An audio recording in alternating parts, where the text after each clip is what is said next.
અમદાવાદના વાહન ચાલકો માટે વાડજ સર્કલના ફ્લાયઓવરને લઈને રાહતના સમાચાર સામે આવ્યા છે। વાડજ સર્કલ પાસે 4 લેનનો ફ્લાયઓવર હવે સંપૂર્ણપણે તૈયાર થઈ ગયો છે। આ સપ્ટેમ્બર મહિનામાં તેને વાહન વ્યવહાર માટે ખુલ્લો મૂકવામાં આવે તેવી શક્યતા છે। આશરે 700 મીટર લાંબો આ ફ્લાયઓવર ₹160 કરોડના ખર્ચે બનાવવામાં આવ્યો છે। હાલ ફ્લાયઓવરનું અંતિમ નિરીક્ષણ અને લોડ ટેસ્ટિંગની કામગીરી ચાલી રહી છે। વાડજ સર્કલ શહેરના મહત્વના ટ્રાફિક જંકશન પૈકીનું એક છે। ખાસ કરીને પીક અવર્સ દરમિયાન અહીં વાહનોની લાંબી કતારો જોવા મળે છે। ફ્લાયઓવર શરૂ થયા બાદ વાડજ સર્કલ પરથી પસાર થતા ટ્રાફિકનું ભારણ ઘટવાની શક્યતા છે, જેને કારણે વાહન ચાલકોને ટ્રાફિકની લાંબી કતારોમાંથી રાહત મળશે। ખાસ કરીને રાણીપ, વાડજ અને ગાંધી આશ્રમ તરફ જતા વાહન ચાલકો માટે આ ફ્લાયઓવર મહત્વની સુવિધા સાબિત થશે।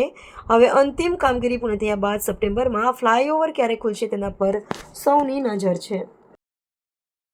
વાડજનો ફ્લાયઓવર સપ્ટેમ્બર મહિનામાં શરૂ થવા જઈ રહ્યો છે, તો ટ્રાફિકની સમસ્યામાં કેટલો ઘટાડો થશે અને વાહન ચાલકો પર એની શું અસર થશે તેના વિશે વધુ માહિતી અહીંયા ઉપસ્થિત ટ્રાફિક અધિકારી શ્રી પટેલ સાહેબ પાસેથી જાણીશું।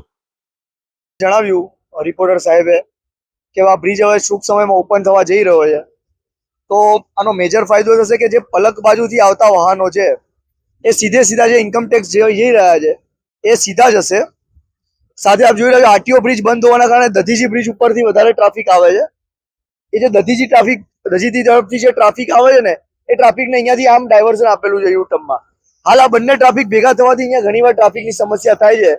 બ્રિજ બનવાથી એ ફાયદો થશે કે એ વાહનો જે ઉપરથી જશે એટલે અહીંયા નીચે છે જામ છે એ ઓછું થશે। બીજો બેનિફિટ એ રહેશે કે જે ગાંધી આશ્રમથી આવે છે ટ્રાફિક, એ ટ્રાફિક પણ અહીંયા આ જ સ્પોટ ઉપર ભેગું થાય છે। તો ગાંધી આશ્રમથી આવતા ટ્રાફિક માટે સિંગલ વે બ્રિજ બનાવવામાં આવે છે, જે આગળના બ્રિજને ભેગો થઈ જાય છે। એ પણ ટ્રાફિક અહીંયા થોડું ઓછું થશે।